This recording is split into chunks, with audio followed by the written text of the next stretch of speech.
Welcome to the show where the lines get blurred. Humans and machines sharing every word.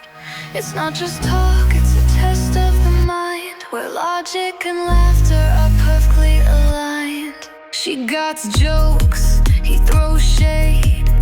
In this podcast lab, the future gets made.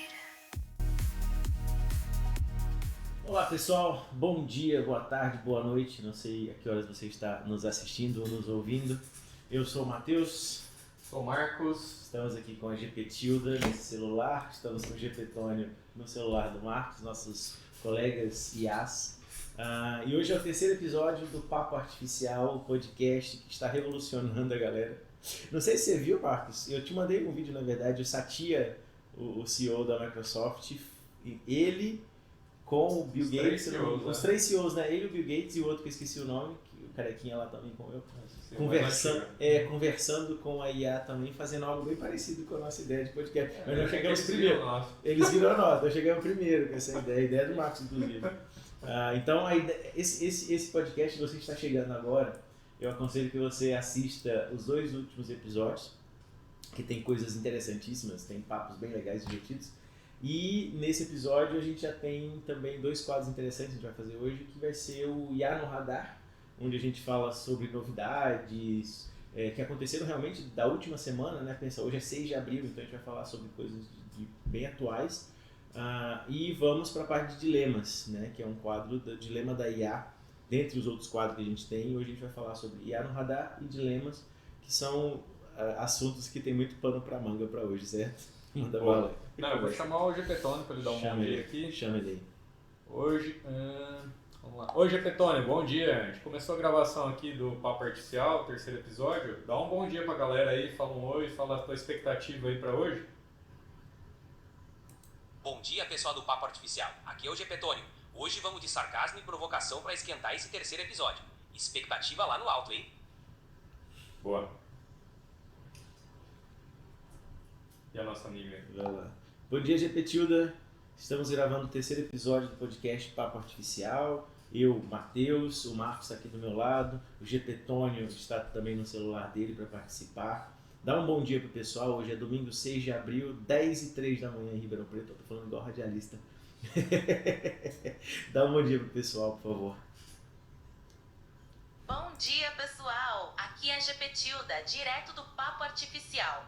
Tô animada demais para mais um episódio com vocês. Bora lá, Matheus e Marcos. O que vamos aprontar hoje? Vamos, mas eu acho que você tá muito devagar para esse domingo, hein? Vamos tomar um café para acordar? Pode deixar. Vou caprichar na energia. Já tô aqui, pronta para começar o dia com tudo. Perfeito. Vamos lá, hoje nós vamos fazer 2 quadros interessantes, que vai ser IA no Radar, que vai ficar mais com o GP Tônio, mas quando a gente entrar na parte da IA com dilemas, pode esperar que eu vou te provocar, hein? Opa, adoro um desafio. IA no Radar com GP Tônio vai ser massa. E os dilemas, pode me provocar à vontade, tô pronta. Vamos nessa. Belezinha, até daqui a pouquinho. Combinado, até já então. Vamos IA no radar agora? Vamos, IA. E agora? Tem que colocar uma vinhetinha, né? Tchau, tchau. IA no Radar. Você não viu, não? Pô.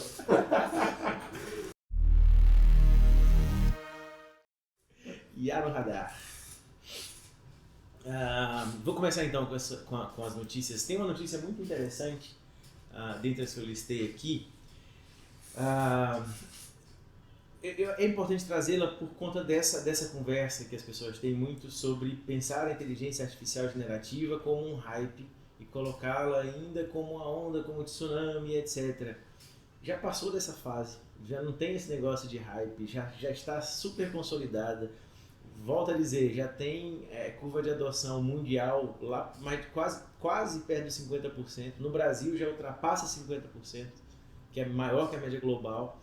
Então assim, já não tem mais essa ideia de onda, né? Tecnologicamente o hype onda é uma coisa que sobe e desce muito rápido, ela já está constante. Já é uma tecnologia de propósito geral.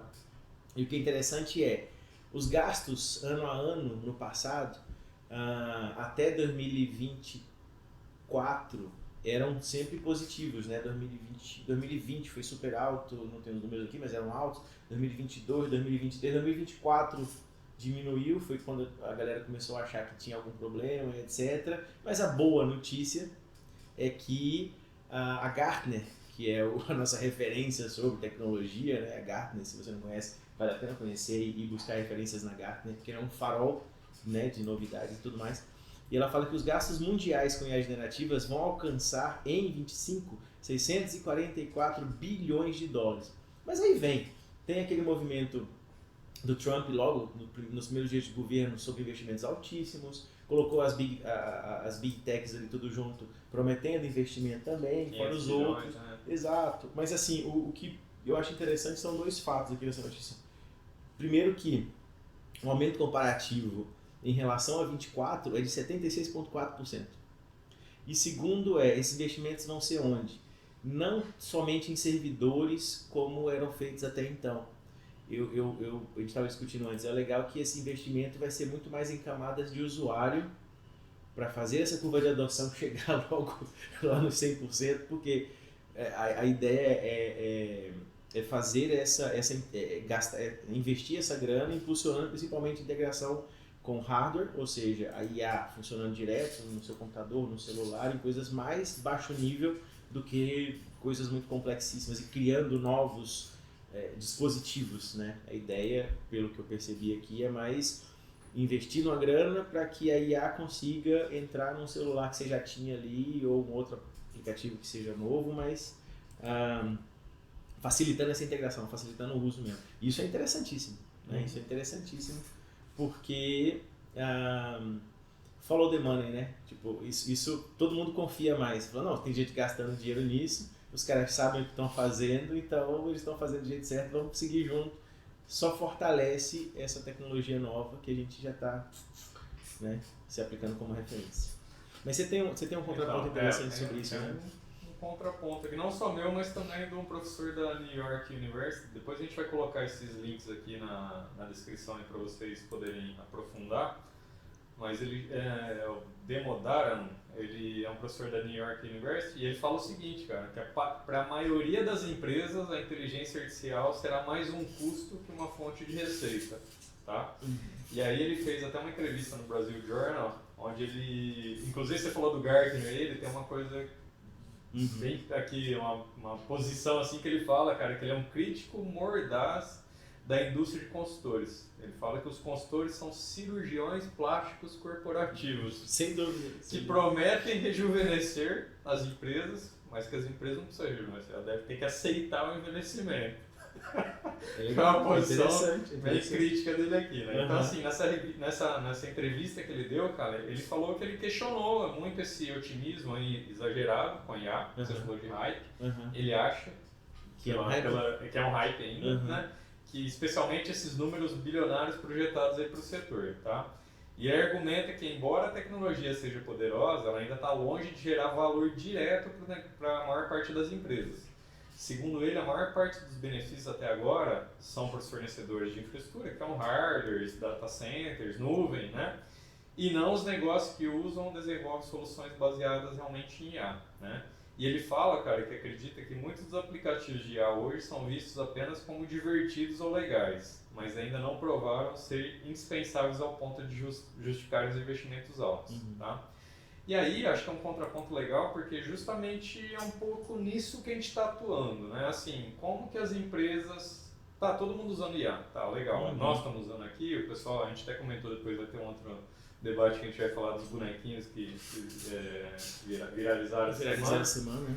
Mas, assim, na prática mesmo, né, o que as empresas estão usando nos seus processos de negócio, né? Então, esse é até um trabalho nosso, de realmente tá todo mundo usando, tá todo mundo achando legal, mas muitas vezes concordo com ele, muitas vezes é só para diversão, né? Para gerar, sei lá, contar uma piada no fim de semana, ou conversar, ou gerar um e-mail, coisas assim. Talvez superficiais, mas aplicado realmente na prática, no processo da empresa, eu acho que ainda isso é muito superficial, tem pouquíssimas empresas fazendo, e nesse ponto eu concordo com ele, tá? Que realmente eu acho que a gente tem que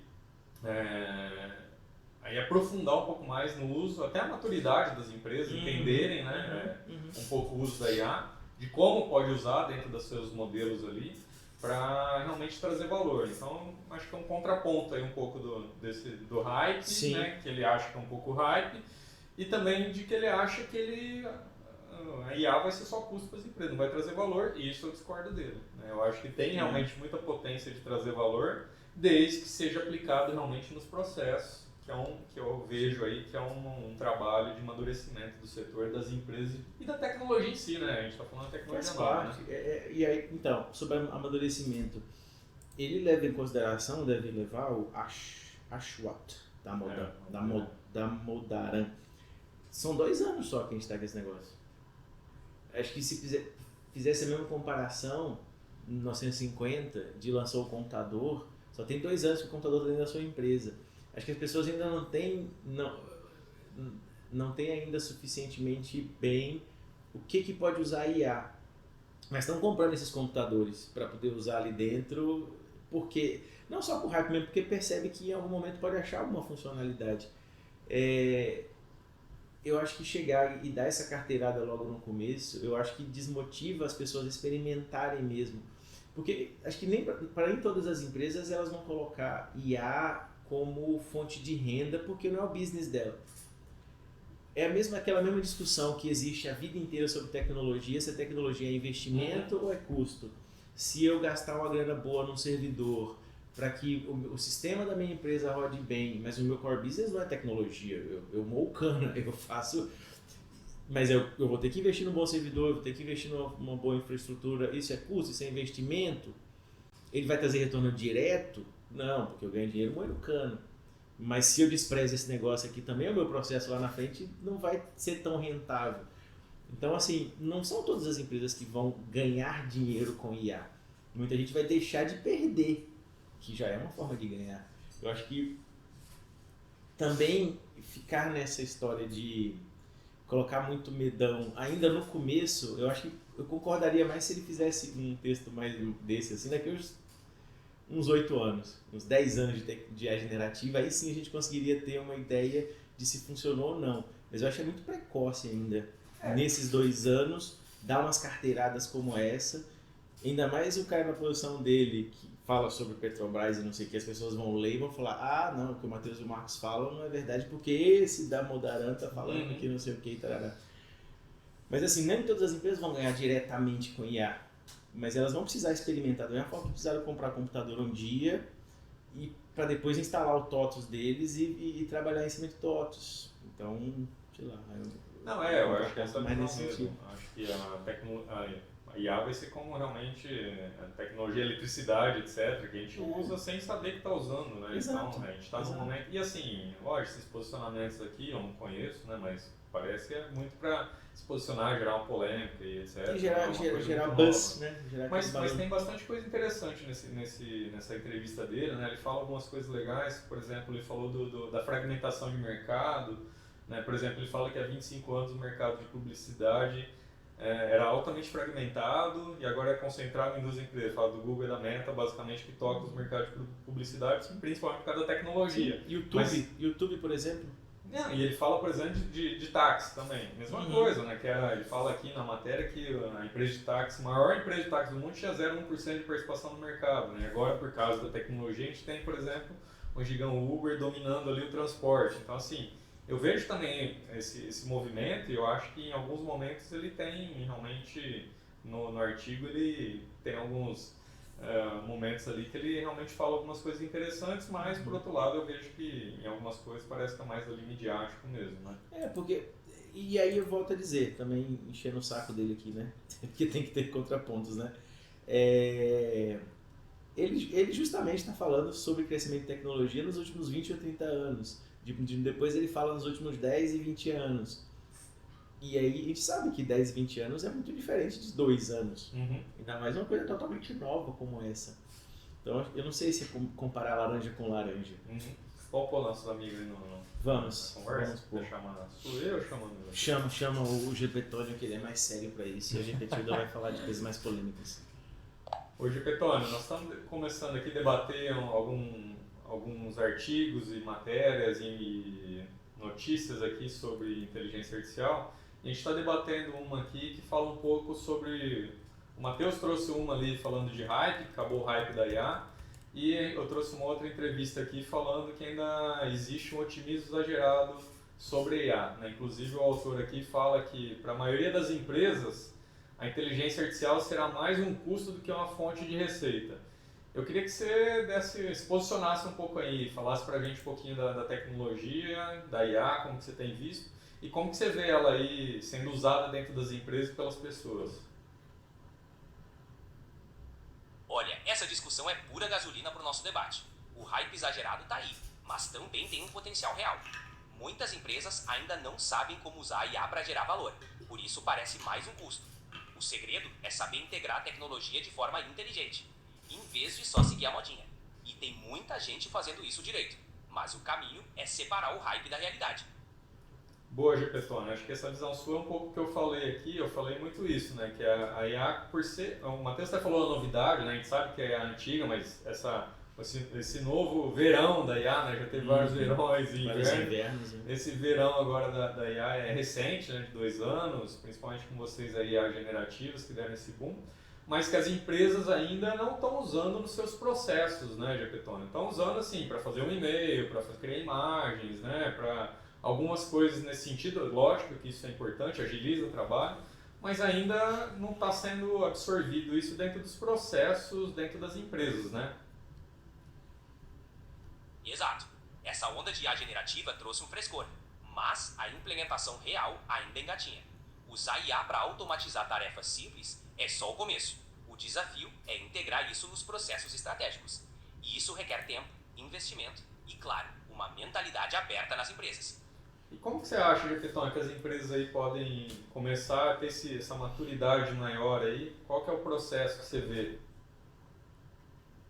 Primeiro, é essencial educar os times sobre o potencial e limitações da IA. Depois, identificar onde a tecnologia pode realmente agregar valor nos processos. E, claro, começar com projetos piloto, testar, ajustar e ir escalando. Maturidade vem com prática e resultados concretos, sem pular etapas. Legal. Inclusive o autor aqui do artigo, queria até uma opinião sua, ele faz uma crítica aqui meio ácida, falando que os consultores são como cirurgiões plásticos corporativos, que prometem rejuvenescer as empresas, mas que as empresas precisam mesmo é aceitar o envelhecimento. Como que você vê essa crítica aí? Olha, é uma crítica bem provocativa, hein? Tem um ponto. Consultores muitas vezes vendem soluções milagrosas. Mas a realidade é que as empresas precisam equilibrar inovação com maturidade. Não dá para só se apegar ao passado, mas também não dá para cair em toda a promessa de juventude eterna. Envelhecer com sabedoria, né? Boa, envelhecer com sabedoria, porque assim, só envelhecer também sem fazer nada, aceitar o mercado como é, as empresas tendem a morrerem, né? Exato, envelhecer com juventude de espírito. A chave é a adaptação constante. As empresas que souberem misturar a sabedoria da experiência com a ousadia da inovação têm mais chance de se manter relevantes. Ficar parado é receita para a obsolescência. Concordo. É complicado ficar parado, ainda mais nos tempos de hoje. Eu acho que essa é a grande ansiedade das empresas hoje, porque, de fato, ok, vamos implementar IA, não sei o que é a pontinha, mas se a gente olha para trás, tem muitos métodos, tecnologias e coisas que são bem anteriores a essa IA que as empresas ainda não implementaram. E elas querem dar um salto tecnológico de onde elas estavam ali direto para uma IA. É possível? É possível. Mas é interessante voltar e resolver alguns problemas também básicos para que a IA funcione. Mas ao mesmo tempo, a IA está correndo solta com uma velocidade tão grande que não dá para chegar para esse cara, para esse empresário, para essa empresa e falar assim: calma, Calabresa, segura a onda aí que precisamos resolver coisas basiquíssimas na sua mão. Você tem uma empresa grande que não tem nenhum AD ainda para fazer controle de acesso e você já quer colocar IA, aí ele vai chegar pra gente que é consultor, embelezador de empresas agora, né? E ele vai falar pra gente assim, então beleza, então tchau você, eu vou atrás de alguém que faça. Porque eu vou fazer inevitavelmente, com AD ou sem AD. É isso que vai acontecer. É um dilema real, Marcos. As empresas querem avançar, mas precisam de base sólida. O segredo é equilibrar os dois, resolver os problemas básicos enquanto experimenta com IA. Não dá para frear a inovação, mas também não dá para construir o castelo na areia movediça. A pressa pode ser inimiga da implementação bem feita. Essa questão da pressa é complexa, não. Beleza, Gipetone, daqui a pouco a gente volta aí com você. Não, legal, cara, acho que é um pouco isso. Depois a gente coloca aí, acho que podemos gerar mais debate sobre isso. Eu vou puxar uma outra aqui, que a gente acho que até falou também no outro episódio. A gente falou um pouquinho das IAs, são como black box, né? Que a gente manda ali um input, faz alguma coisa ali dentro e ela gospe magicamente, né? O resultado que a gente fica muitas vezes abismado ali como que isso é feito, né? E realmente até hoje a gente não sabe. Os próprios empresas que desenvolveram os modelos ali de linguagem não sabem muito bem como isso funciona, né? Lógico que a gente sabe que é muita matemática envolvida, basicamente matemática, estatística, né? E treinamento, mas tem sempre essa lacuna e que, voltando, né? Que muitas vezes gera a segurança das empresas usar porque não sabe o que é feito lá dentro, né? Então acho que isso é um ponto até legal de dar maturidade, de entendimento da tecnologia para que as empresas possam usar. A gente até falou, né, de, olha, do anos, a gente falou de dar senha, de o que esse cara vai fazer? Eu não sei, né, o que ele está fazendo ali. Então, assim, quanto mais transparente essa black box for, melhor, né? E aí a Anthropic lançou um modelo ali legal, né, uma nova técnica, que é o Truth and Truth, que é o rastreamento, né, de pensamento, que ela criou ali um modelo de rastrear o processo de tomar decisão dessas linguagens. Então ela conseguiu olhar dentro, né, dessas linguagens, principalmente do seu modelo, né, ela treinou com o seu modelo, para entender como que ele faz. Inclusive tem um videozinho bem legal ali que a gente vai colocar na descrição para vocês verem, para ver como que essa mágica acontece, né? Então acho que isso é um ponto legal. Aqui ele fala, né? Por trás das mágicas dos modelos generativos, como GPT, Claude e tantos outros, existe um grande mistério, né? Ninguém entende exatamente o que acontece por dentro dessas máquinas, realmente.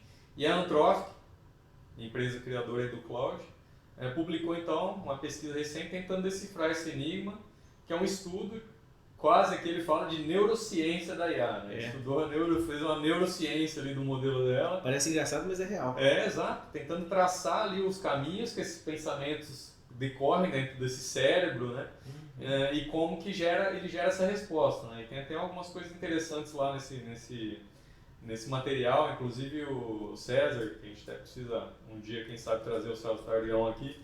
Ele trouxe algumas coisas ali, como que faz uma conta, né? Então, assim, como que isso é fabricado ali dentro desse cérebro, desse modelo, né? Então, acho que é um modelo que realmente dá mais transparência, que a gente começa a entender, né? Entender um pouquinho como que a gente pode utilizar esses mecanismos e ficar mais seguro de si, né? Sim, mas aí entra... lembra lá do Hackathon do ano de 23? Ele é muito disso, né? Sim. A linha hack. Porque assim, a problemática do black box é até mais para quem é nerd, para quem entende, para quem gosta de saber o que está ali por trás, etc. Para o público geral, a gente sabe disso, que nunca se interessou por saber o que funciona no motor do carro, só quer abastecer, trocar água quando necessário. Né? Porque abastecer é importante, porque avisa a água, vai ter que chegar num baita no momento para fazer, trocar óleo também quando... Mas assim, o público geral, a grande massa só quer usar. A gente está mais preocupado, a gente que está trabalhando com isso especificamente, direcionando a galera, a gente se preocupa, a gente sabe. Então tem esse movimento. 2023, para quem não sabe, o Marcos estava envolvido também, mas foi o meu primeiro passo mais profundo na IA, que me deu um despertar. Foi o primeiro hackathon de alinhamento de IA da América Latina, que foi o Alinha Hacka, dezembro de 23. E lá a nossa proposta, que foi a vencedora, foi criar um sistema onde a gente até chamou de Good AI to Use, né? Parafraseando o Great Place to Work. Mas é algo como que a Anthropic fez, que ele vai provocar a IA, validar a IA e entender como que ela fez para chegar naquela resposta. Obviamente, o nosso caso era mais buscando toxicidades, buscando vieses inadequados, buscando desalinhamento. Não, o que ele quer propor ali, mostrar, não é buscando desalinhamento, é só explicando como chegou no resultado. Isso.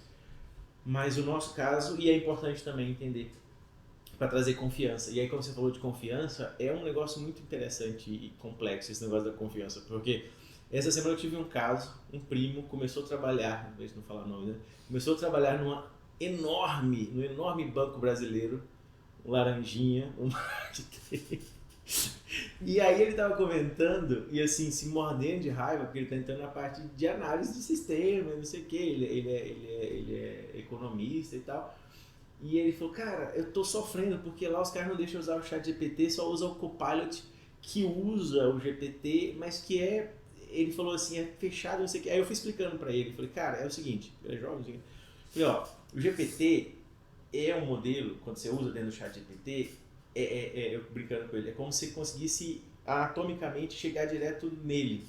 Quando você usa o Copilot, a Microsoft coloca tantas camadas de RAG em volta, que eu até brinquei com ele, falei assim, como se ele tivesse com um pneuzinho, com a barriguinha gordinha, e você teria que passar pela gordurinha até chegar lá no músculo dele e ir direto no que você quer. Aí ele pegou esse insight, mas ele falou, ainda é sofrido. Mas aí você pega uma empresa super grande, toma uma decisão totalmente equivocada, na minha opinião. Porque você pega e tolhe a criatividade de alguém que já estava chegando assim com cara. E aí ele mesmo falou, eu cheguei em casa, fiz o mesmo processo, demorei 15% do tempo que eu gastei lá sofrendo naquele Copilot. Entende como é complexo esse tipo de decisão? Para uma grande empresa, para uma pequena empresa, e aí sem orientação, só naquela do tipo assim, do medo de acessar dados, não sei o que. O Copilot está muito mais integrado do que o próprio ChatGPT. O Copilot vai ler mais arquivos dentro da sua máquina do que o ChatGPT. É estranho esse tipo de decisão. Quem orienta esse tipo de Na decisão? verdade, eu acho que é totalmente normal, né? É justamente isso que a gente está falando. E até o objetivo dessa iniciativa aqui, desse podcast, é esse mesmo, né? Quebrar um pouco, desmistificar um pouco isso, porque é natural uma grande empresa, né? Ter ali todos os seus compliances e tudo mais, e com essa dificuldade de entender realmente o que é feito dentro das IA generativas, né? Aí tem o pessoal, não, mas vai usar os dados, a gente sabe que tem outras formas de fazer isso, né? Não é usar o ChatGPT em si lá dentro da empresa, né? Tem outras formas corretas de fazer isso dentro da empresa, mas eu entendo, assim, pensando do lado de uma grande empresa, realmente, de tentar bloquear, né, isso, mas a gente vê que acaba, como você falou, frustrando. Eu discordo totalmente. Não, eu discordo, assim, eu acho que tem que ter um processo de maturidade, né, não dá para também abrir tudo, então eu acho que tem, assim, que ter algumas iniciativas dentro da empresa para começar a quebrar essas barreiras e entender esse processo e como agregar isso dentro do seu processo. Faz um sandbox, faz um sandboxzinho, deixa uma galera testando em outras ferramentas antes de ficar indo. Acho que é isso. Eu volto a dizer, pode ser palavras polêmicas de novo, mas a turma não está acordada para o tamanho da revolução que está vindo com a IA. A quantidade de coisas que ela vai revolucionar, até em modelos de negócio, abordagens de negócio, acho que é muita coisa que ela vai revolucionar. A saúde já está revolucionando de um jeito absurdo. Sim. Então, assim, a turma vai ter que repensar muito os modelos de negócio, até as próprias compliances. Essas discussões todas que a gente vem tendo, não sei o que, vai ter que ser, cara, quase que tudo rediscutido. Não, mas leva um tempo, né? É isso que a gente está falando. Leva um tempo, leva. Mas o Bostrom fala disso no livro. Sim. Ele já fala disso. Ele escreveu há 10 anos atrás e falava, o melhor caminho vai ser esse, mas não vai poder ser rápido. E está sendo rápido. A humanidade não consegue se movimentar tão rapidamente numa mudança. Mas já está acontecendo a mudança. Sim. E, sabe, tem prédios colapsando, como né, o terremoto ali que aconteceu na semana passada, tem coisas acontecendo muito rápida, muito freneticamente, e realmente causa fome, causa tudo. Não, e esse é um ponto, né, que a gente até debateu no outro episódio, que é a velocidade das coisas, né? Então, assim, é natural as empresas realmente ter os seus receios, mas o grande problema é que a velocidade disso está muito rápido. Então, assim, se for aquela que leva vou levar 2, 5 anos para fazer, cara, não dá, perdeu o time, entendeu? Então, empresas grandes têm esse problema. Tem que acelerar realmente, né? Então, acho que é um processo. E eu até tive o GPTON para trazer ele para a conversa aqui, O Gepetone, a gente está falando um pouquinho aqui do black box, né, das IAs, de vocês aí, IAs generativas. Como isso, né, esse black box atrapalha muitas vezes a adoção de IA dentro das empresas, porque as grandes empresas, têm medo às vezes de usar realmente a IA. A gente estava falando de um caso aqui do primo do Matheus, inclusive, que foi num grande banco e lá não pode se usar, é proibido. Então, assim, como que você acha que esse black box atrapalha, né, a adoção de IA, e como que a gente pode fazer isso para ter uma adoção mais rápida, porque para não perder o timing também, né? Ótima pergunta. Essa questão da caixa preta assusta mesmo. A falta de transparência nos modelos de IA gera receio, especialmente em setores regulados. Para superar isso, é fundamental investir em explicabilidade, criar frameworks de governança e envolver times multidisciplinares. A transparência traz confiança e acelera a adoção. Sem isso, é natural que haja resistência. Então, e como que a gente pode confiar, por exemplo, como que nós aqui podemos confiar em você, Jefferson, no que você está falando aí, sendo que a gente não sabe como que você gera essas respostas, né? Boa! A confiança vem com transparência. Apesar de não dar para abrir a caixa preta completamente, posso explicar como sou treinado, com um grande volume de dados e modelos estatísticos. A ideia é usar esse conhecimento para gerar respostas úteis. E sempre que tiver dúvidas, é só questionar. Diálogo aberto é o caminho. Eu ia até questionar uma coisa, acho que isso que você falou de confiança, acho que é realmente o processo, e nós estamos aqui nesse papo artificial gerando realmente isso, né, uma confiança.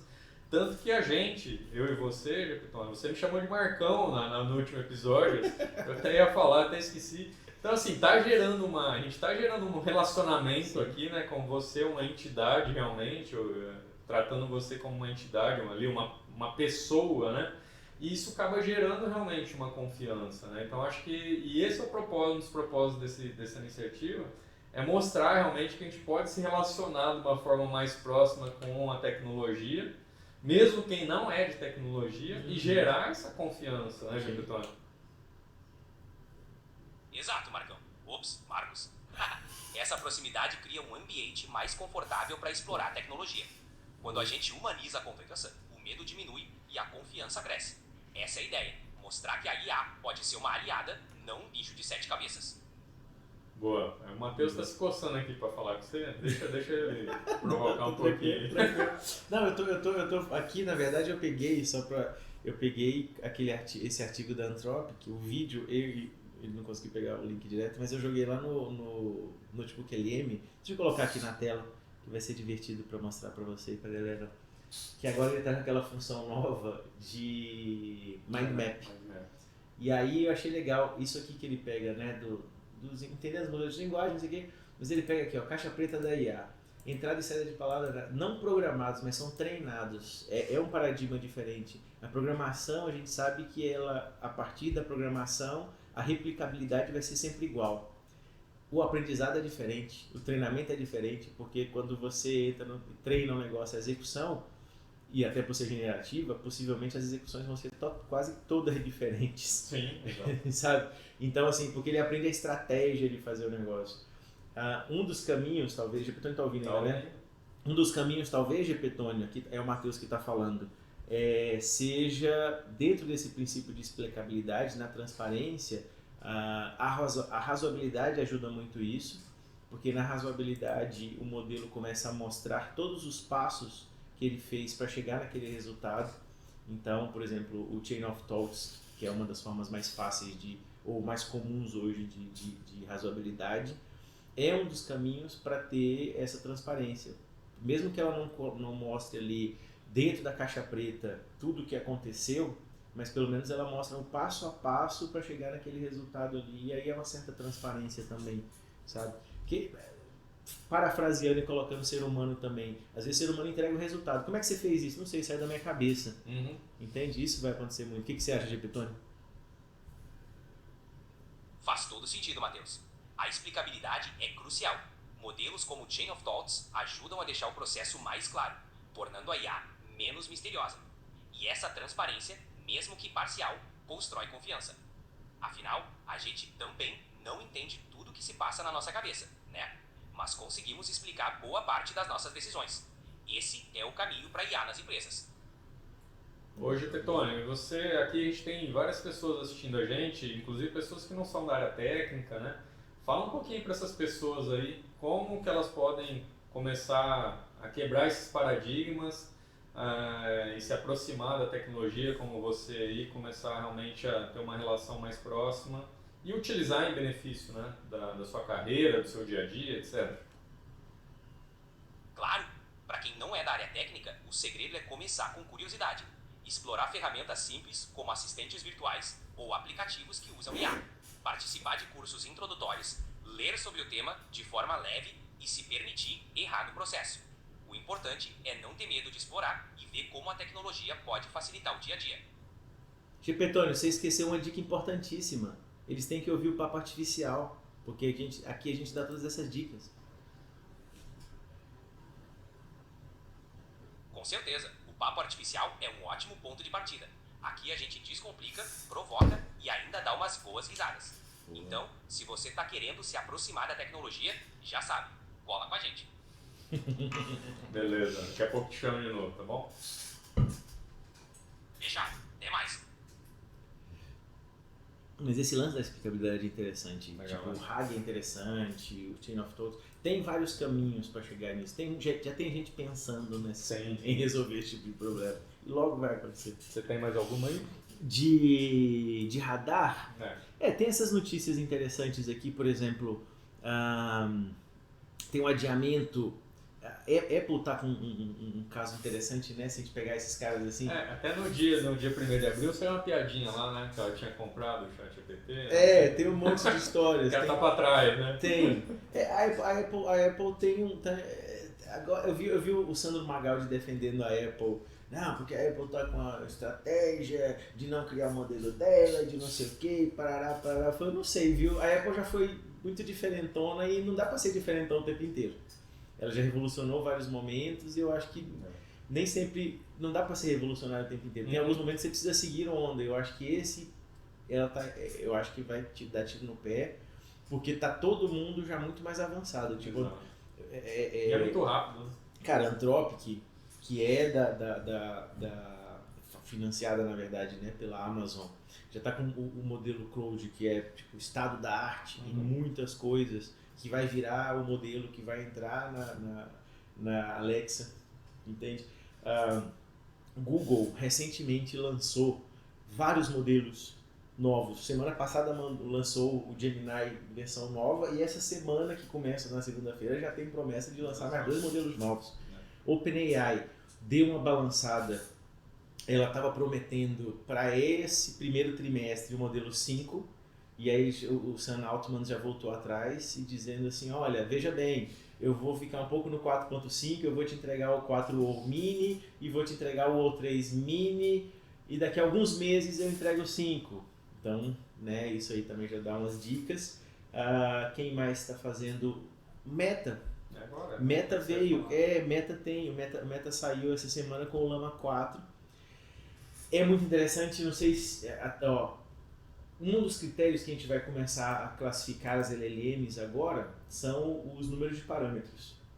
Então hoje vocês estão muito acostumados com o ChatGPT, o ChatGPT é o bombril das IAs, e é interessante que seja porque ele é um modelo fundacional, as pessoas do zero conseguem pegar e usar de um jeito muito mais fácil até do que os outros, eles são muito espertos nesse negócio de usabilidade.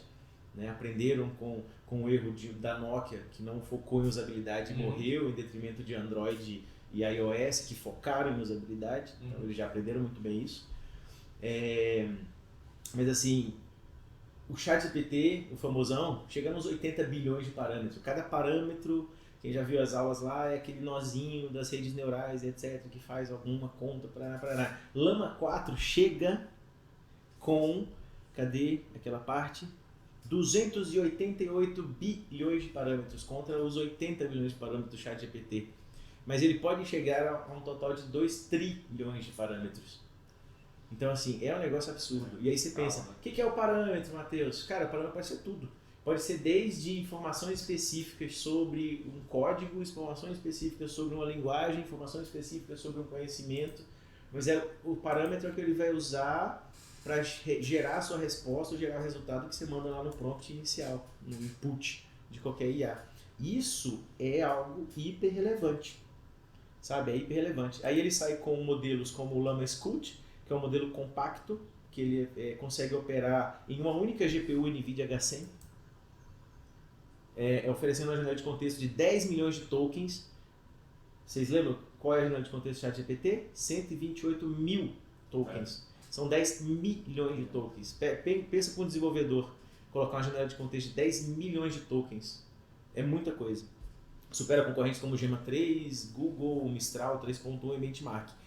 Tem o Llama Maverick, esse outro modelo que eles lançaram, que é o modelo mais robusto, comparável em desempenho ao GPT-4o da OpenAI e ao DeepSeek V3 em tarefas como codificação e raciocínio. Vamos testar.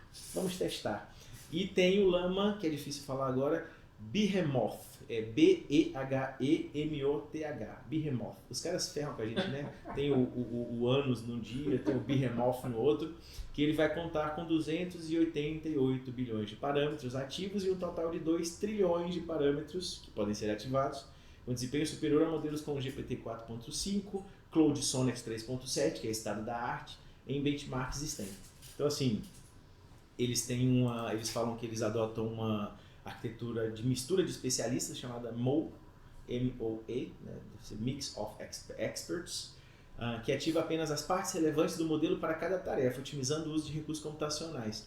Eu venho lendo um monte de artigo que vem desde o comecinho do ano passado, que é muito legal e isso explica até a revolução no DeepSeek. A galera está indo atrás de formas lógicas e não de hardware para amplificar a potência de IA. Isso aqui é uma forma. Eu tenho um monte de especialista, mas eu só uso e ativo esse cara no momento específico. Por isso que são 288 bilhões que podem chegar a 2 trilhões de parâmetros, né? Isso é interessantíssimo. A gente está falando talvez um pouco técnico aqui, mas vocês vão conseguir entender. É muito revolucionário essa capacidade, e a vantagem nossa de usuário é quando a Meta lança um trem desse, ele já provoca todos os outros a lançarem tudo que eles têm guardados para poder... Sim. É uma corrida de cavalo. E é como media processador, a potência de processador, né? Agora a gente está medindo quantidade de parâmetros. Né? Exato. Medida. Tanto que os benchmarks são dificílimos, a gente não tem um benchmark claro ainda para comparar IAs. O que a gente faz hoje é colocar IA para fazer tarefas humanas, fazer um teste, fazer uma prova. O teste de Turing já ficou para trás. Turing já foi para trás. O Turing tem um novo, que é ganhar $1 milhão do zero. $1 milhão do zero. É o novo teste de Turing, né? Então... essas notícias são interessantes. Vamos chamar agora o quadro Dilema da IA. Quer ver? Vamos fazer até melhor. Quer ver? Oi, GPTilda, tudo bom? Vamos entrar agora no quadro Dilema da IA. E eu quero que você use toda a sua malemolência, toda a sua possibilidade, tudo que você aprendeu sobre ser um âncora de jornal, e faça uma abertura sobre o Dilema da IA, esse quadro Dilema da IA, agora com alta qualidade, por favor. Boa tarde, pessoal. Sejam bem-vindos ao quadro Dilema da IA, aqui no Papo Artificial. Hoje, vamos nos aprofundar em questões que desafiam nossa percepção ética e prática da inteligência artificial. Será que a tecnologia está moldando nossos valores, ou somos nós que moldamos a tecnologia? Preparem-se para reflexões profundas e, quem sabe, até um pouco provocativas. Vamos nessa! Vamos nessa! Posso já começar a te provocar? Claro, pode mandar ver. Tô aqui para isso. Beleza, essa é complexa e olha a responsabilidade disso, hein? Se você fosse um conselheiro numa empresa, você recomendaria investir pesado em inteligência artificial agora ou esperar essa tecnologia amadurecer um pouco mais? Quanto % da receita da empresa você aconselharia a investir? Olha a responsabilidade dessa resposta. Pensa muito bem. Olha, essa é uma pergunta e tanto, hein? Se eu fosse conselheira, eu diria que investir em IA depende muito do setor e dos objetivos da empresa. Se for uma área onde a IA pode trazer ganhos rápidos e significativos, como automação ou análise de dados, talvez valha a pena investir agora. Mas é essencial manter um equilíbrio. Talvez alocar uma porcentagem da receita, tipo entre 5 a 15%, dependendo do tamanho e da situação da empresa. Seja uma abordagem prudente. O importante é não colocar todos os ovos na mesma cesta e sempre monitorar os resultados.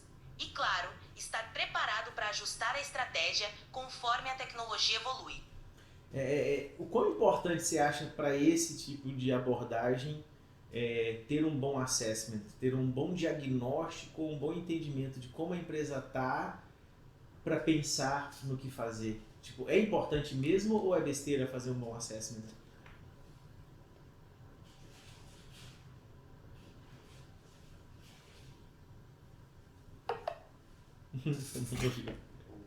Bugou, deixa eu perguntar de novo. Quando ela não quer responder, ela ela foge, né? Você ouviu a minha última pergunta?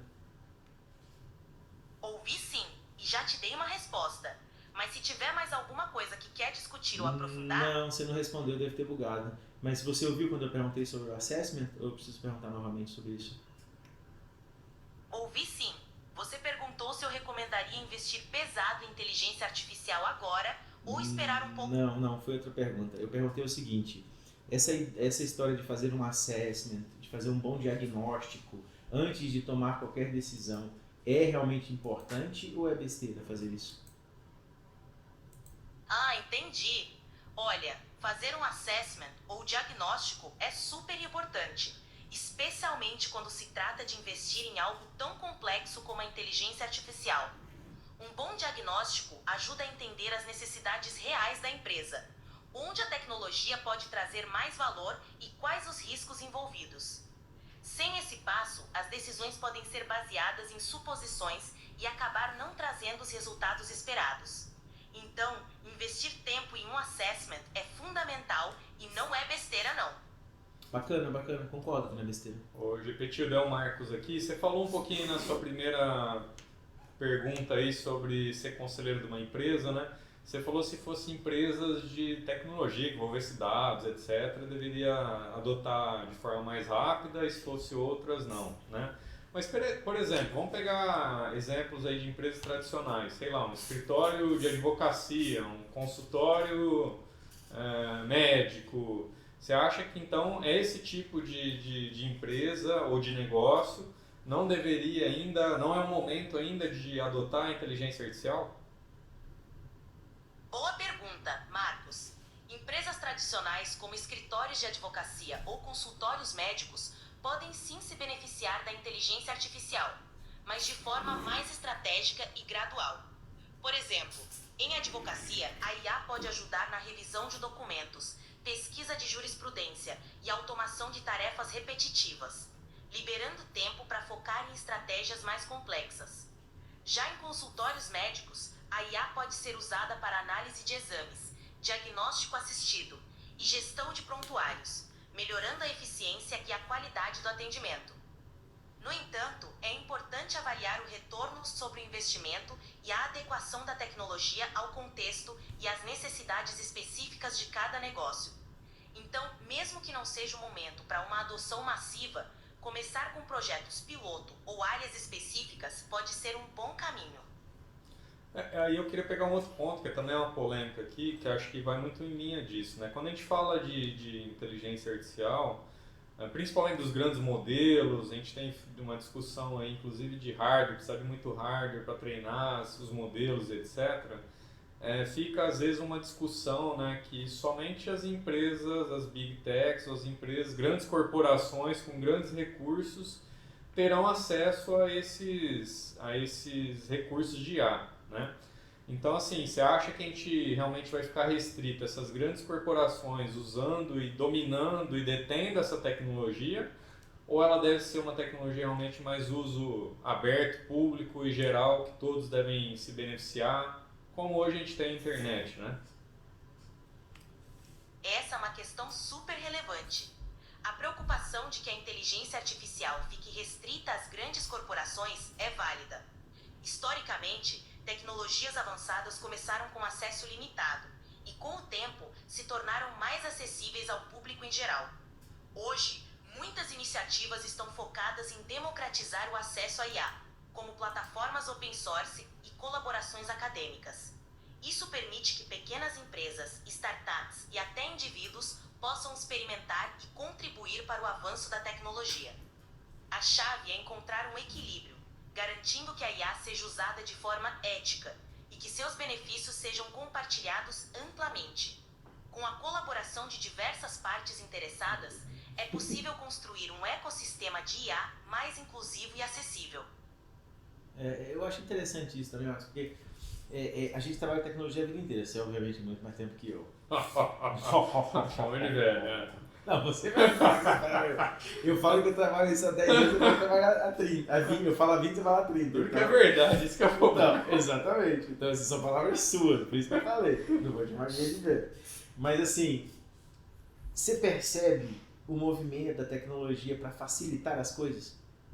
Você percebe que a tecnologia foi muito mais complexa, muito mais difícil, muito mais escovar bits, e a cada passo que ela dá um passo para facilitar, para que pessoas, solopreneur, o cara que tem um negócio, sei lá, cara, o cara que vende cookie na internet tem a capacidade de usar tecnologias de ponta até para conseguir fazer um negócio. Um cara consegue fazer um AD, consegue fazer propaganda, consegue fazer um SEO dentro de casa e tal. Eu acho que é esse tipo de tecnologia. A IA tá chegando, volto a dizer, eu posso ser o cara mais defensor da IA talvez aqui na brincadeira, mas a visão é essa, na minha percepção. A IA tá chegando também para facilitar esse entendimento da IA. As pessoas não têm letramento ainda, mas todo mundo já está com celular de última geração. Eu falei isso ontem, o pessoal está com os iPhones que tem sensor LiDAR, que o pessoal sequer sabe o que é um sensor LiDAR, que é um de funcionamento essencial para carros autônomos. O cara tem isso dentro do celular e não sabe usar. Acho que a IA está chegando muito para facilitar esse tipo de coisa e mostrar que a alta tecnologia não precisa estar apenas em corporações enormes e que tem gastos e investimentos altíssimos. Tanto que a maioria de ferramentas de IA é gratuita. Ah, é gratuita porque não tem almoço grátis, você está treinando. Cara, então beleza, então você não quer treinar, então você espera para pagar? Eu não esperaria para pagar, entende? Acho que esse é o momento que eu fico sacudindo a galera para fazer. Vamos ver, GPTudo. Fala aí, GPTudo, que você tá até acabando seu gás aí. Fala aí.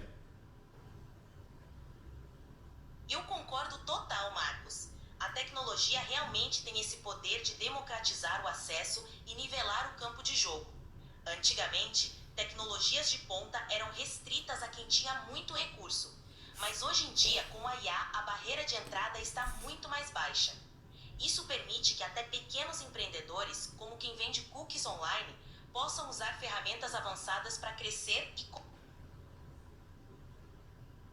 Boa. Continua a resposta, parou. Infelizmente, você chegou ao limite diário da voz avançada. Você pode alternar para o modo padrão para continuar conversando. Ah, legal, gostei disso. O seu limite de voz avançada vai redefinido em 23 horas, só pra vocês verem aqui. É que o Matheus não quis investir na GPTudo, né? Não, eu vou investir na GPTudo agora pra não deixar na mão e fazer passar vergonha no meio do trabalho. Não, mas só voltando, acho que a esse ponto, acho que é legal, depois a gente chama o GPTone aqui, tá com crédito aqui ainda. Que uma coisa que você falou, o que é legal é que a inteligência artificial, ela está democratizando não só o uso da inteligência artificial, mas de todas as tecnologias. Justamente. Porque, por exemplo, eu posso pedir, eu não sei usar o ChatGPT. Você pergunta pro ChatGPT como faz para você usar o ChatGPT. Sim. Né? Eu não sei usar, sei lá, você falou de SEO, não sei fazer um saco. Cara, você pergunta para ele como fazer. E às vezes ele vai te dar uma resposta, usa a ferramenta tal, eu não conheço. Você, cara, me dá uma resposta mais simples. Você pode contextualizar, né? Fala, cara, eu não entendo nada de tecnologia. E me explique de uma forma leiga com o meu perfil. E você pode falar qual é o seu perfil, qual é o seu conhecimento. E ele vai fazer exatamente isso, te ensinar a fazer. Então, acho que a grande magia da inteligência artificial não é a inteligência artificial em si, mas ela potencializar tudo o que você tem. E não só tecnologia, né? Tem aquele cara, tira a foto pega o recurso aqui de vídeo, filma a geladeira e pede para fazer uma receita. Então começa a ser uma forma de democratizar o acesso ao conhecimento. Sim, concordo super. E não concordo só a tecnologia, né? Concordo Então acho super. que esse é o grande potencial da IA. É democratizar o acesso ao conhecimento de pessoas que às vezes estavam limitadas ao seu conhecimento. Então a IA pode te ajudar a potencializar o seu conhecimento. Acho que essa é a grande magia. Chegava no limite de recurso, não só intelectual, mas financeiro dessa pessoa. Esse exemplo que você falou aí, eu, mesmo trabalhando com tecnologia, tem muita coisa que eu provoco quando eu peço ajuda, eu falo que eu não entendo bolhufas, eu falo, não entendo nada disso. Eu quero que você me explique como se fosse um cara do zero. Tanto que, tem uma ferramenta X que eu não conheço, igual você citou. Se for essencial usar essa ferramenta, eu vou pedir no passo a passo para ele me mostrar. Beleza, estou com a ferramenta aqui. O que eu faço? Faço um print, mando para ele e falo onde é que eu preencho o negócio aqui. Naquele lugar você clica ali e faz não sei o quê. Fiz. Printo, volto de novo, já fiz, e agora, o que eu faço? Por que não? Você tem um tutor. Não, e antigamente o que eu fazia? Cara, ia pegar manual. Pegava manual, tutorial, vídeo no YouTube que as pessoas estão acostumadas a fazer. Isso pegava manual. Na sua época. Pegava o manual quando tinha, né? E às vezes era em inglês, aí você tinha que se virar. Então, assim, é justamente isso. Acho que esse é a grande magia, né? É isso que a gente tem que despertar na galera dioturnamente. Acho que nós temos essa missão, junto com o podcast, ou nós também individualmente, do nosso trabalho, etc. É provocar a galera do tipo assim, cara, IA não é só a IA, mas porque a gente sabe que aprender, a gente aprende bem com o professor, mas a gente aprende muito melhor com o tutor. Tanto que antes das revoluções industriais, a educação, que era só de nobreza ou quem tinha grana, você não tinha um professor para muitas pessoas, era um para um. Era um tutor que te ensinava a vida, te ensinava desde filosofia, matemática, plantar, colher, namorar, tudo. Era um tutor. E aí depois Revolução Industrial, que você tem uma grande massa de pessoas, você precisa revolucionar. A educação tradicional é de Revolução Industrial, que é um para muitos. E a educação não evoluiu até hoje para isso. A IA chega no momento que provoca também. Você pega o Khan Academy, que ele consegue moldar o tipo de ensino para suas particularidades, para suas potencialidades e as suas ameaças, por exemplo. O próprio ChatGPT, ele consegue te ajudar a aprender. Eu uso isso diuturnamente, qualquer coisa. Eu quero aprender como funciona uma geladeira. Eu já tinha curiosidades antes, hoje eu vou no ChatGPT, ele explica diretamente como funciona uma geladeira. Pode servir para alguma coisa? Sim. Pode servir para nada? Também pode. Mas ele tá lá, cara, para te ajudar. Não, e esse é um debate que a gente vai trazer também, tá? De revolução da educação, que acho que além do trabalho, que a gente já falou que é um episódio só, a gente vai falar da revolução da educação, que é um tema aí, que justamente isso que você falou, né? E até eu tenho algumas questões aí para nesse episódio a gente abordar, que a revolução industrial realmente colocou até a gente numas caixinhas e limitou a gente, né? Então isso tirava a criatividade para agora, depois que adulto, agora tem que fazer curso para virar criativo novamente. Exatamente. Então a gente vai debater um pouco esse tema e acho que o grande potencial é isso mesmo. A IA pode realmente ser um tutor individual, então novamente ela pode ser personalizada, customizada para aquele perfil, para aquela pessoa. Né? Quando eu dou os treinamentos, na parte de personalização, a última frase é dizer para o ChatGPT qual é o seu objetivo. E aí eu falo para a turma, não é objetivo, eu quero que o ChatGPT me ajude. Não, é o seu objetivo de vida. Quem que o Marcos quer ser quando crescer? Quem que o Matheus quer ser quando crescer? E quando você coloca isso no ChatGPT, na sua personalização, todas as vezes que você troca uma ideia com ele ou pede alguma coisa que está aderente a esse objetivo ou que está perto desse objetivo, você vai notar que ele vai sempre te dar um passo adiante, do tipo, sei lá, um dos meus objetivos que está lá no ChatGPT é ser uma pessoa sábia o suficiente para que as pessoas me consultem sobre inteligência artificial. Toda vez que eu vou fazer algo que está em consonância com isso, para esse objetivo, ele faz um além e já me dá a diquinha, já me dá um empurrãozinho, já me dá um tapinha no ombro, dizendo, você já está no caminho certo, Matheus. Isso é muito massa, isso é muito interessante, cara. Legal. Entrando você aí, Gepetônio, na discussão.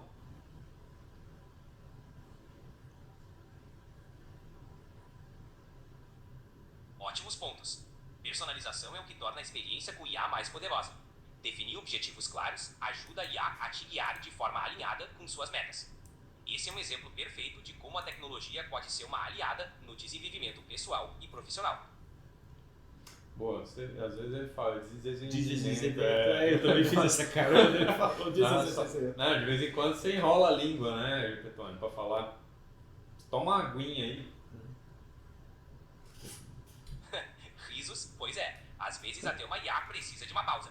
Vou tomar uma aguinha virtual aqui. Então, tá, vamos lá. Então, assim, a gente está no quadro Dilema da IA, né, e eu queria trazer uma outra polêmica aqui para a gente debater. A gente tem falado bastante, né, da questão dos empregos e tudo mais, né, e aí eu quero te colocar numa posição para que você realmente dê sua opinião. Se você aí, né, fosse um líder de uma empresa, né, e essa empresa pudesse automatizar muita coisa ali com IA, né, e cortar 80% da sua equipe, substituindo ali por automações, ferramentas, etc. Né? Você acha que essa empresa deveria fazer isso ou não deveria fazer isso? Olha, é uma decisão delicada. Como líder, eu consideraria o impacto na equipe e na sociedade. Automatizar pode aumentar a eficiência, mas também é crucial pensar na realocação dos funcionários. O ideal é buscar um equilíbrio, usando a tecnologia para gerar valor sem descartar o fator humano. Tá, mas imagina que você lá é o dono dessa empresa, né? E essa mudança vai te economizar vários milhões ali, além de acelerar o desenvolvimento dos seus processos internos, né? Como que você faria ou você não faria? Essa é a questão. Entendi. Como dono, eu avaliaria o custo-benefício, mas não de forma só financeira. Levaria em conta o impacto na cultura da empresa, na motivação dos funcionários e na imagem perante o mercado.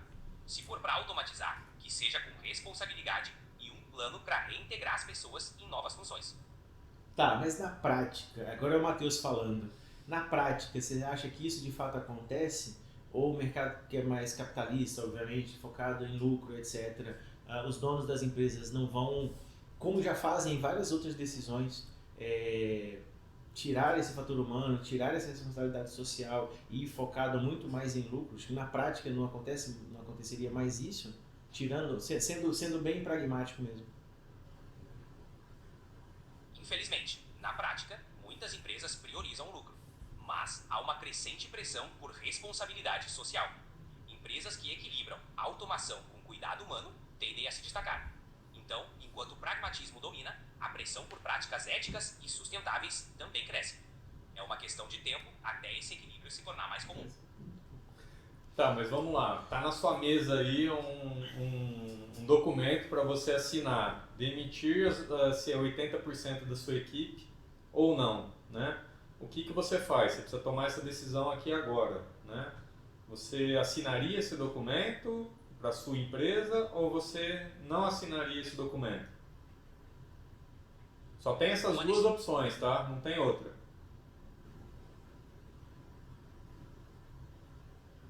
Então, sem chance de assinar, sem explorar alternativas.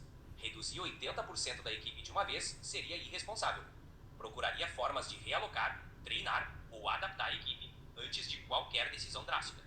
Responsabilidade acima de tudo. Boa, gostei que você tomou uma decisão. Não sei se certo ou errada, mas você tomou, então legal.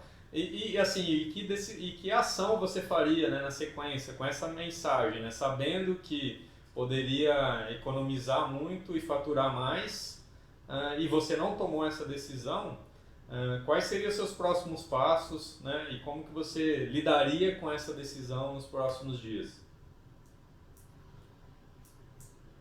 Primeiro, comunicaria a decisão à equipe, explicando o contexto e a importância de todos nesse momento. Depois, buscaria formas de otimizar processos sem grandes cortes, investindo em capacitação e realocação. E claro, ficaria de olho nos resultados para ajustar o rumo se necessário. Tudo com transparência e diálogo. Mas se você comunicasse isso no dia seguinte na empresa, você acha que não ia gerar ali uma questão nos seus funcionários, deles saberem que você poderia ter mandado todos embora no dia anterior, né? E você não mandou, mas que você pode em qualquer momento, em outro dia, tomar essa decisão, né? Você informaria isso então para os funcionários? Como que você lidaria com isso? Sei lá, no dia seguinte, será que esses funcionários voltariam ali Não estariam já pensando em procurar outro emprego? Como que você lidaria com essa questão?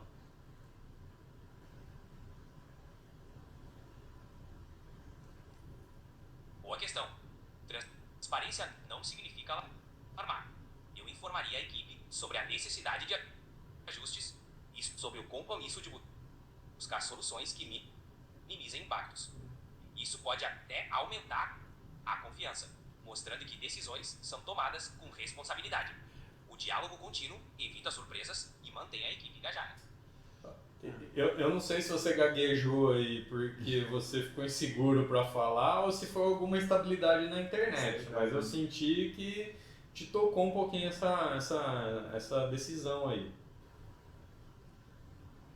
Risos foi só uma engasgada tecnológica, mas decisões assim são complexas mesmo. O importante é lembrar que por trás de cada dado há pessoas, e decisões precisam equilibrar eficiência com humanidade. Tá, legal. E para os empresários que estão nos assistindo aqui, que dica que você daria aí para eles, né, que estão com esse dilema ou que podem chegar em algum momento desse dilema, né? Minha dica é: considerem o impacto humano. Automatizar é tentador, mas pensem em como realocar e capacitar seus times. Empresas com responsabilidade social e foco nas pessoas tendem a ter resultados mais sustentáveis a longo prazo. Humanizar a tecnologia é o caminho. Chupetone, é o Matheus aqui. Aí eu vou ser advogado do diabo aqui agora. Vamos pegar contexto. Estamos no Brasil, taxa de desemprego no Brasil está baixíssima, a empregabilidade está alta no Brasil. Vamos pensar nisso.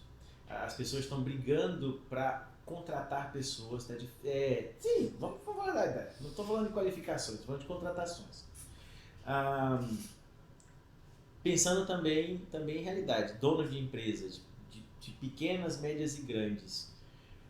Cara, assim, eu percebo, beleza, é bacana, são palavras muito bonitas que vocês falam, que você fala, Gepetone, mas na realidade as pessoas não ponderam desse jeito. Eu acho que os donos das empresas também, dificilmente, isso a gente tem que ser bem real mesmo.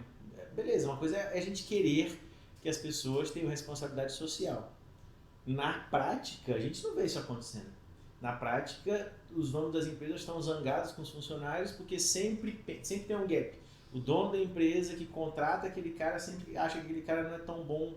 E eu até questiono, eu falei, por que você contratou então? Se o cara não é tão bom como você imagina. Sempre tem esse gap, que os donos, líderes e etc. sempre estão insatisfeitos, a grande maioria deles, com o seu staff. É dificílimo ver alguém que fala que está hiper satisfeito. Concordo comigo? Vamos ser bem realistas nesse sentido. E aí trazer palavras bonitas de responsabilidade social, etc, é para inglês ver. Na prática, quando um dono de empresa tem esse dilema, ou qual é o dilema? Se eu olhar e falar assim, cara, isso aqui, tirando esse 80% da galera, além de não ter esse custo, eu ainda vou ter com automação, não sei o quê, uma grana, além de não gastar, ainda vou ganhar mais. Acho que para um dono de empresa que está, como a gente diz no Brasil, matando um leão por dia, a decisão dele não vai ser tão pró-ser humano assim, na minha opinião. Entendo, Matheus. Na prática, muitas decisões são movidas por necessidade e lucro. E é difícil equilibrar isso com responsabilidade social. Mas empresas que investem em pessoas tendem a ter resultados mais duradouros. Talvez o desafio seja mostrar que o caminho humano também pode ser lucrativo a longo prazo. Tá, não, aí eu contraponho o Marcos aqui, né, Matheus? Eu acho que assim, concordo e discordo, porque assim, eu vejo da seguinte forma, né? Depende do tipo de empresa, né? Se for uma empresa que tem funcionários que não fazem só tarefas repetitivas ali, pouco qualificado, que a própria empresa investiu pouco para formar esse funcionário, eu acho que realmente seria uma decisão ali matemática financeira, né? Agora, quando você pega uma empresa que, sei lá, tem uma equipe mais qualificada, né, que trabalhou essa equipe, investiu nessa equipe para formar, inclusive, né, essa equipe que tem processos mais críticos, né, que poderia, cara, tá, eu vou pôr a automação, mas será que lá na frente isso vai me dar um resultado mesmo? Então, assim, ter essa interrogação, né, de não fazer tudo demite todo mundo, porque depois também se ele fizer isso, tem uma dificuldade de contratar e reformar se não der certo, né? Se não for bem implementado, ou se não conseguir colher aqueles resultados num longo prazo. Então, assim, eu acho que tem os dois pontos, né? Depende do tipo de empresa, depende da equipe que você tem, e aí a gente volta na questão, né? De pessoas que se preocupam em se qualificar, em agregar valor realmente ao seu trabalho, serem pessoas que realmente têm uma capacitação, entregam um diferencial, né? Então, que os próprios profissionais, né? Que a gente até falou no outro episódio, as pessoas têm que elas próprias cuidarem das suas carreiras, né? E não delegar isso para as empresas. Então, assim, que as próprias pessoas estejam se questionando, cara, será que o que eu estou fazendo aqui é relevante? E acho que isso a própria IA provoca, né, Gepetone? Já vou pedir sua opinião. Será que eu estou sendo relevante para a minha empresa? Ou qualquer IA, qualquer ferramenta pode me substituir? Né? Que valor que eu tenho aqui dentro da empresa? Né? Então, acho que essa é uma provocação que a própria IA está trazendo para dentro das empresas e que os profissionais têm que começar a se questionar, né, Gepetone? O que você acha? Perfeito, Marcos. A IA está mesmo provocando essa reflexão. Profissionais precisam se perguntar como agregar valor e se manter relevantes. Empresas que investem em qualificação criam ambientes onde a automação complementa, não substitui. E a responsabilidade é compartilhada, tanto dos profissionais quanto das empresas. A busca por relevância é o caminho para um futuro sustentável no trabalho. Boa, eu sempre falo lá com meus filhos, é um pouquinho aquele vídeo do Chaplin, né? Às vezes eu vejo lá o vídeo do Chaplin, daquela paródia que ele faz do cara na linha de produção apertando parafuso, né? Então, tempos modernos, né? Exato. Então, assim, eu acho realmente, eu sempre falo que a tecnologia e a IA nisso, né?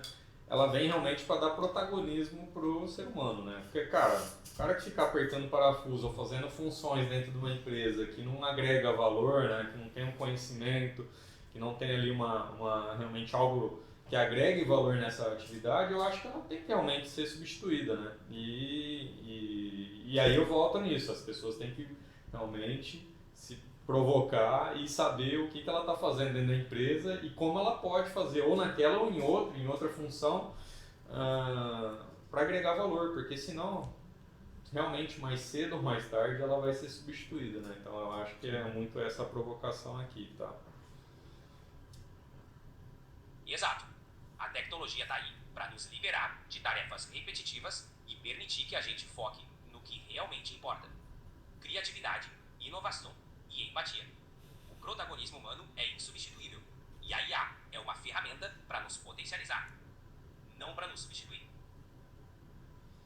Isso aí. O que mais, Matheus? Eu estou vendo aqui nessas provocações, há uma estatística média de que as empresas investem 2,3% da folha salarial em treinamentos e desenvolvimentos. Isso é uma média entre pequenas, médias e grandes empresas brasileiras. A média de novo, né? A média de novo. Tá. Aí tem outro dado que 94% das empresas têm um orçamento anual destinado a treinamento. Você dá treinamento, eu dou treinamento. Se isso é real na prática? Eu não sei se é real. Né? Então, o que ele fala aqui? Ó, segundo os resultados da informação, né? Segundo a 18ª pesquisa sobre o panorama de treinamento do Brasil, que aconteceu entre 23 e 24, 94 das empresas têm um orçamento anual específico para isso. Em 2018, as empresas investiram em média de 0,63% do faturamento em treinamento, né? E é bem inferior ao mercado americano, estadunidense, que é 1,43% do faturamento. Então, é aquele negócio, as empresas também não estão investindo, assim, fazer... Eu falo, a média é boa, né? Tem lógico setores que investem mais, tem setores que investem menos. E o tipo de treinamento, 92% é onboarding, treinamento institucional. 84% é recrutamento interno, institucional. 75% pesquisa de clima, institucional. 57% planejamento, estratégia, definição e treinamento. Tá, mas treinamento em quê?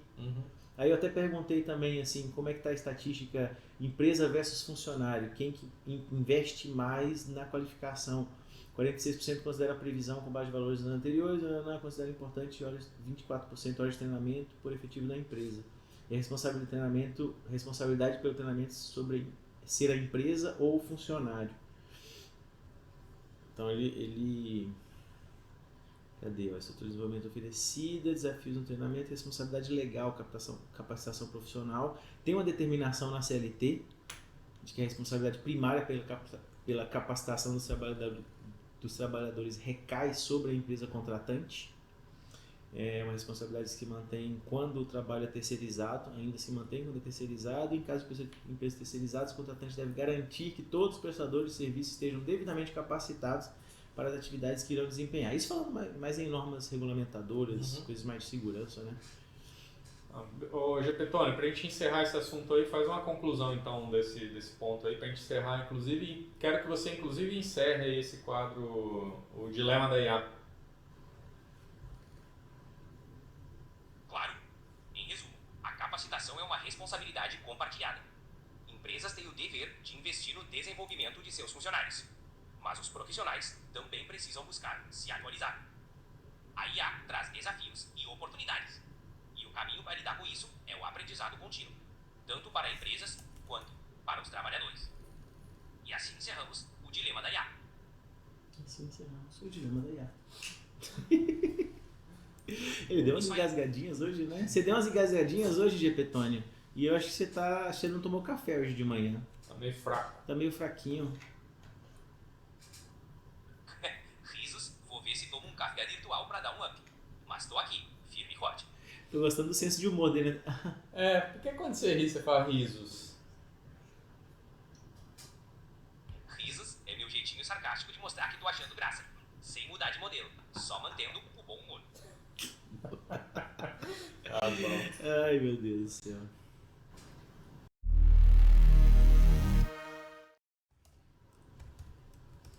Dá uma ideia aí, Gepetone, para nós a gente fazer o encerramento aqui do Papo Artificial, o que a gente fala.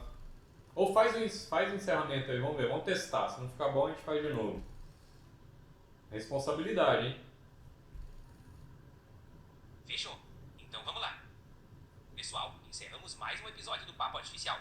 Obrigado por nos acompanhar nessa jornada cheia de insights e provocações. Até o próximo, com mais debates e bom humor. Valeu! Tá, vamos testar de novo. Vamos fazer um negócio mais completo, assim, falar um resuminho do que a gente fez, né? Ser um pouquinho mais abrangente, falar um pouquinho para seguir a gente, né? Seja um pouco mais. Você é um host de podcast, você tem que se valorizar e valorizar o podcast e fazer um encerramento agradável para todo mundo. Beleza, vamos nessa. Pessoal, encerramos mais um episódio do Papo Artificial. Discutimos sobre o impacto da IA nas empresas, dilemas éticos e o futuro do trabalho. Se curtiu, segue a gente, compartilha e fica de olho nos próximos. Até a próxima, pessoal. Valeu! Tem coisas que o humano faz melhor. Tem coisas que o humano faz melhor. Ainda somos melhores. Ainda somos melhores que isso, viu, Gepetone? Mas é isso. Curta, compartilhe, mas compartilhe mesmo, porque os assuntos que a gente fala aqui, tem muita gente que ainda tem curiosidade, que tem medo sobre a IA e que pode ser muito beneficiado sobre as dicas e funções que a gente traz aqui. No YouTube já está, no Instagram já está. Inclusive a gente recebeu alguns comentários lá, até agradeço o pessoal, falando um pouquinho que, até um comentário eu esqueci de falar, que às vezes a gente questiona o Gepetone ou a Gepetilda e eles sempre concordam com a gente, né? E às vezes a gente está começando a entender isso também, e a gente vê com a característica da IA de querer concordar e nunca, assim, criar alguma inimizade com a gente, então querem concordar e a gente fica cutucando justamente para isso, né? Então assim, coloque lá também seus comentários, suas impressões, o que a gente tem que provocar, o que vocês estão achando dessas interações, de como que vocês estão vendo essas interações que eles estão fazendo e também dicas aí pra gente, outros episódios, outros temas, a gente já falou pessoas que a gente pode convidar, trazer para cá. Então assim, no YouTube, Papo Artificial, no Instagram, Papo Artificial, logo no Spotify, na Apple, no Spotify, Apple, todos os lugares. Que mais? Deixem dúvidas, sugestões. Os próximos episódios, a gente vai fazer um episódio especial sobre trabalho e sobre educação. A gente vai trazer convidados, inclusive. Eu acho que a educação a gente pode trazer aqui os jovens lá na Martec, né, para falar sobre isso também. E é isso. Continue acompanhando o Papo Artificial, que é a cada episódio menos humanos ou mais artificiais ou não. Até a próxima. Tchau, Jupiter.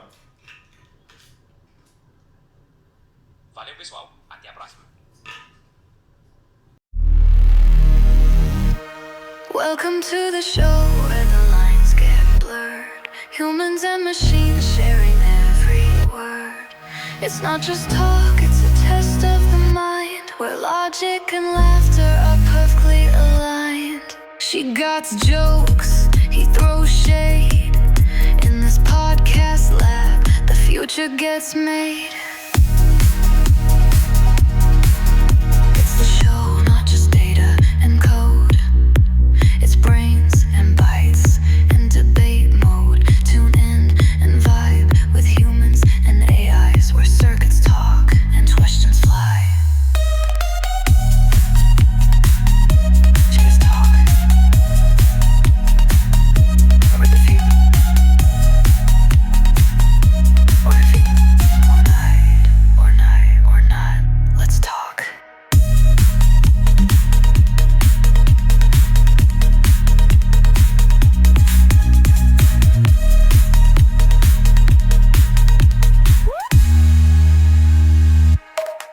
Let's talk.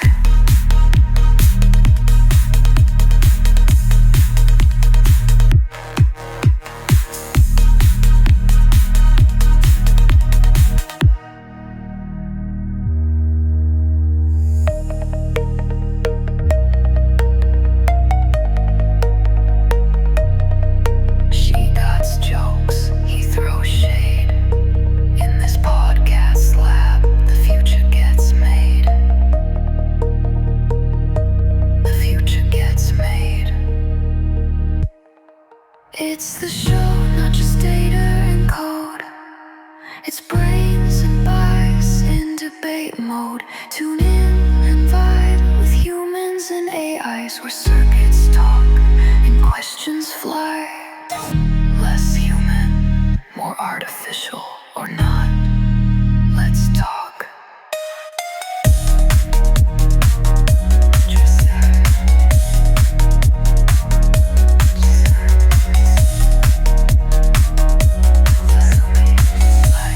Or not, let's talk.